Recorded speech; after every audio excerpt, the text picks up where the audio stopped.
Hey, it's JC1424 once again with another race recap for the 2018 Core League season. This is race 4 at Chicagoland Speedway for the John Deere 400. I don't know what the pun of that inside joke is, but we come to this one starting in 7th place. I tried some kind of adjustments going down pit road on the very first lap of the qualifying race, and really didn't help me out that much because draft is more important than the adjustments, I suppose.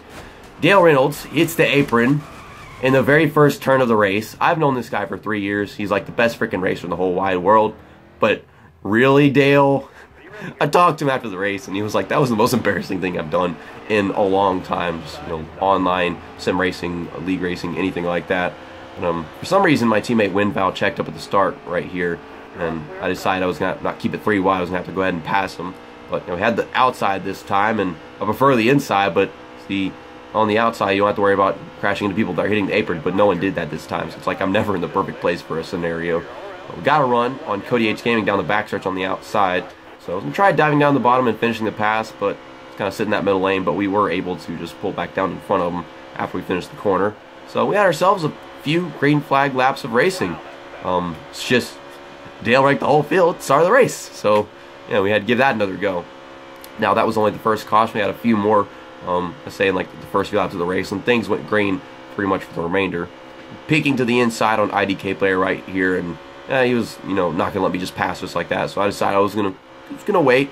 We got 61 laps left or whatever right now, and coming across the front straightaway, I see some people are lagging. I know that I was never lagging during this race just because I was someone who didn't have anything else going on the internet aside from this game itself, and yeah, it was just me on the internet for the whole time.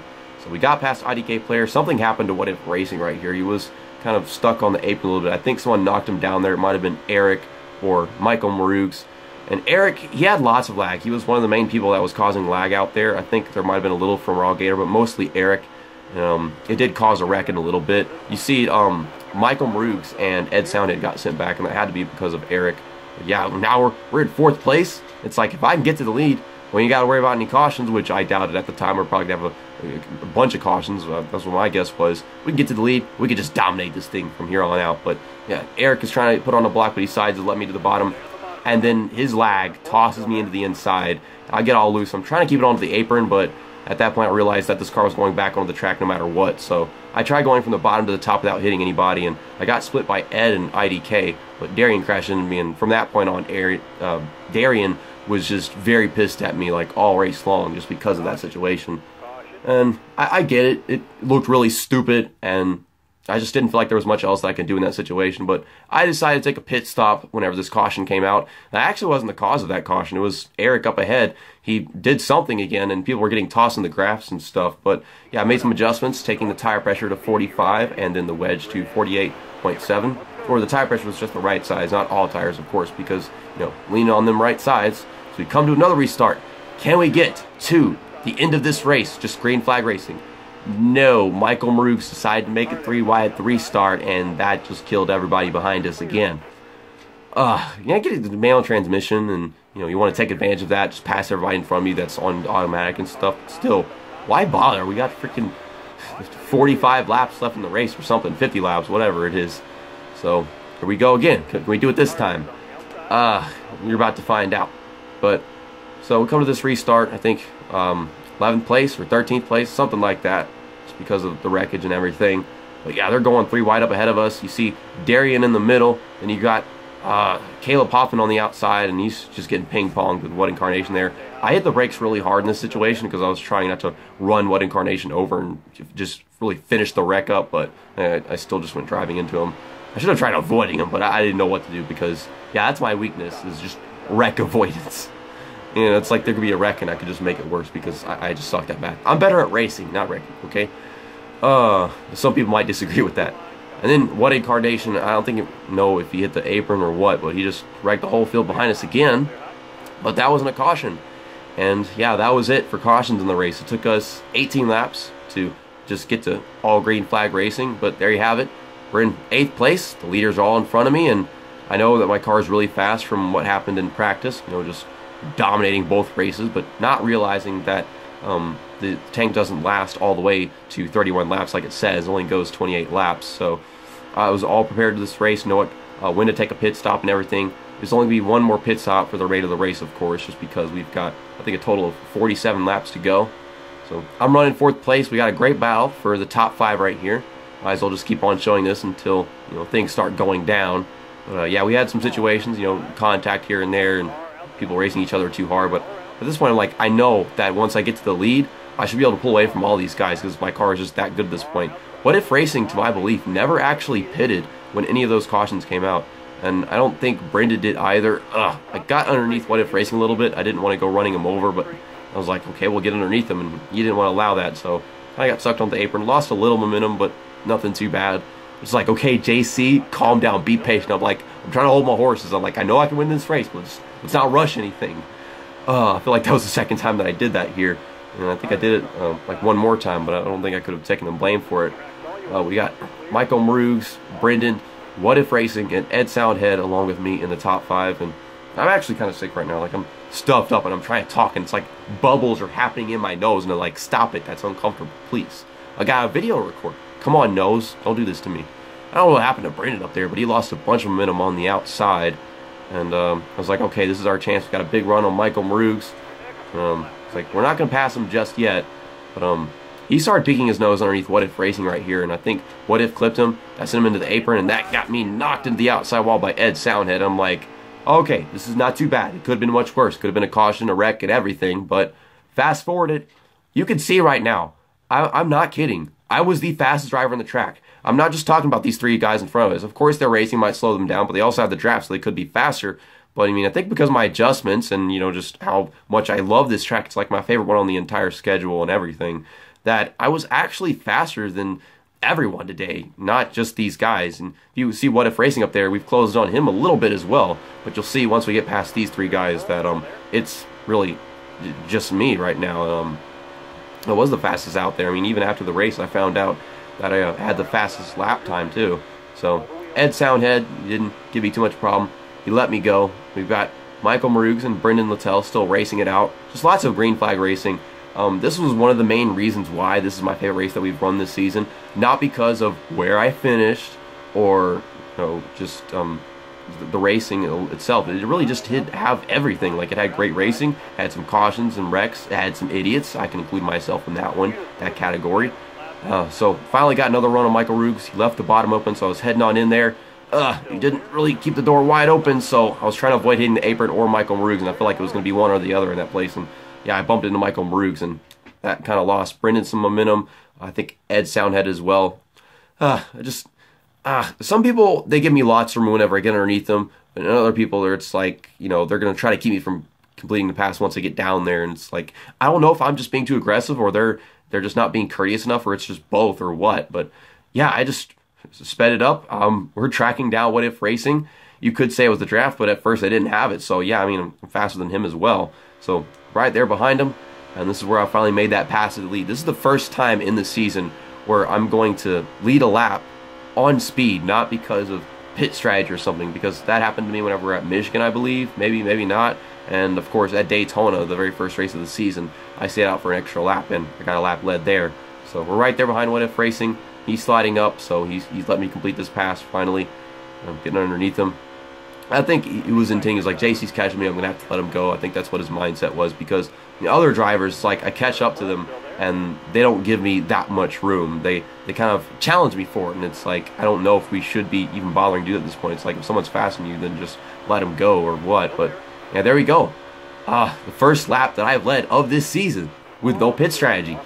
I mean, I don't think this was really pit strategy. Maybe the adjustments was the reason why I led the lap. I don't know if I could have caught What If Racing without those adjustments, just because, you know, What If Racing is that good. He don't need no adjustments to be as good as me. Okay, so yeah, I'm leading laps at this point, fast forwarding that. What If Racing was behind me, but he ran out of gas. And then you saw him right there. He was just going slow as hell entering pit road.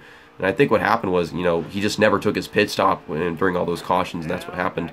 I took it very safely entering pit road, but somehow I still sped in.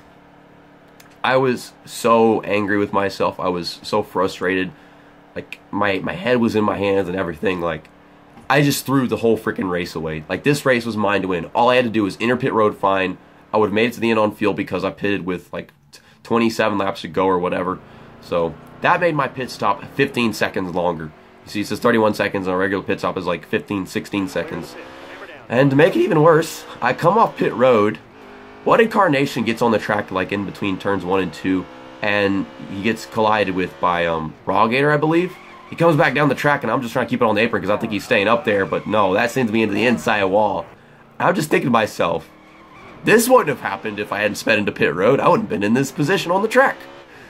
Like, none of the shit that happened to me after, you know, that speeding penalty happened would have happened at all if that hadn't happened. So, get back up to speed again. And then, I think a few laps later, I was catching back up to some cars. Eric hit the outside wall for whatever reason, so took momentum to the outside and passed him right there. Then I caught IDK Player for 12th place. He went high, and I was like, what is he doing? He got loose, and he crashed into me, and I'm like, that was the final straw. That was the third time someone had knocked me off the track. I was so pissed off, and I'm like, I so badly just want to go run into the back of IDK Player or just bump into him. But instead, I just ran him up the track a little bit. I'm like, hey, dude, my race is going so bad, and I'm so pissed off, and you are making it even worse. Just please stop. And he called me a bitch for that, and I'm like, no, you. I don't know how he wound up back behind Eric. Maybe it was because of the situation with IDK Player, but yeah, he was right there in front of us in 12th place. You see Iceberg going down pit road.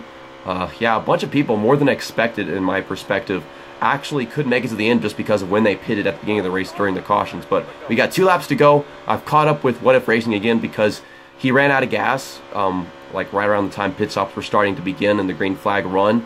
So he lost just about as much time as me, and I was able to catch back up to him because I guess maybe fresher tires, or maybe it was just because like at the beginning of the race whenever I took the lead from him, I just had a better setup. I don't know if anybody else was making adjustments. I think some people did, but mine must have been the best, or maybe I just actually have what it takes to this track alongside that setup. But white flag is out. I'm right behind What If Racing. This is for 6th place because people are still pitting. They don't have enough fuel. I stick my nose in there, and I couldn't get the car to turn. He's going up the track, and I'm like, okay, get off the gas. Don't run him into the wall. I ran What If Racing into the wall, and then I got loose afterwards. And in my mirror, he's like freaking dying and shit. But on his end, that didn't happen. As a matter of fact, What If Racing was running out of gas, and that's why he was slowing up so much afterwards. I had no clue, but I felt like shit after that because I took out Senpai trying to race him on the last lap of a race. And so I killed myself. This is what I deserve. Freaking Kyle Busch and his dumb caramel M&Ms choking away my probably only chance to win a race in this season. If there's one race that I know that I'm capable of winning, it was this one. And I don't think I'm ever going to get a chance as good as this one. If we do win a race, it still wasn't as big of an opportunity as this one was. I threw it away speeding into pit road. And the thing was, it said I was going 38 miles per hour whenever I got to the yellow line, the commitment line or whatever. And I skipped to the next frame and it said 52 miles per hour. That is a 14 miles per hour difference. How could you be so unsure, game? Someone was talking to me on Twitter and they're saying like it's the speed your tires are spinning versus the velocity of the car. Well, how can you transition from one thing to another like as soon as I get to the pit road entry and whatever? I don't know. I don't know if it was my fault entirely. I was taking it safe. You saw how slow I was going in. It was just smooth and the car started sliding and I just freaking lost it. But if you think about it, I don't know how much Michael Marooks won this race by. I'm going to go back and look at the video footage right here. Okay, I just went back and took a look at it. Michael Marooks finished 27 seconds ahead of me in this race. If you think about it, I lost 15 seconds whenever I was on pit road and had to deal with that speeding penalty. And then I got wrecked by What Incarnation coming off the pit road. And that must have lost me like 5 to 10 seconds. So at that point, there was also the situation with IDK Player. There was some traffic here and there that I would not have had to deal with. All in all, yeah, I think I would have very much won this race if I had just not sped into pit road. I'm very confident in that because I just had the best car. And even afterwards, I looked at the race results and stuff back at the lobby menu and whatever. And it said that I had the fastest lap time out there with 29.33 seconds. And yeah, that is currently my fastest record for Chicagoland Speedway. And I've never come here on some, big old custom setup or whatever, but that must have been pretty close to what is needed. But yeah, I'm so disappointed in myself. But still, 6th place is quite the comeback, quite the redemption from what happened. It just sucks that I just ran What If Racing to the outside while I was trying not to. And as much as I wanted to get that position from him, I didn't want to do that. And I had no clue that he was running out of gas until I went back and looked at his live stream footage. But yeah, that is that. Next up is Martinsville, race 5 of the 12-race 2018 Core League season. At first, it was going to be a stability help race. I don't know why. Maybe just because it would make the lap times faster, but they decided to turn it off. It's going to be cautions and stability help off, so we could have a lot of cautions. I hope not. Got to worry about the apron, or not the apron, but the curbs and getting loose off the corners. And Martinsville's not a track where I really specialize at. I run well, and I know how not to wreck the freaking car, but I think we'll be aiming to see if we can get a top 5, top 10 finish. Probably the same thing we just got here at Chicagoland. I don't know, but see you next time. That's that, and race recap over.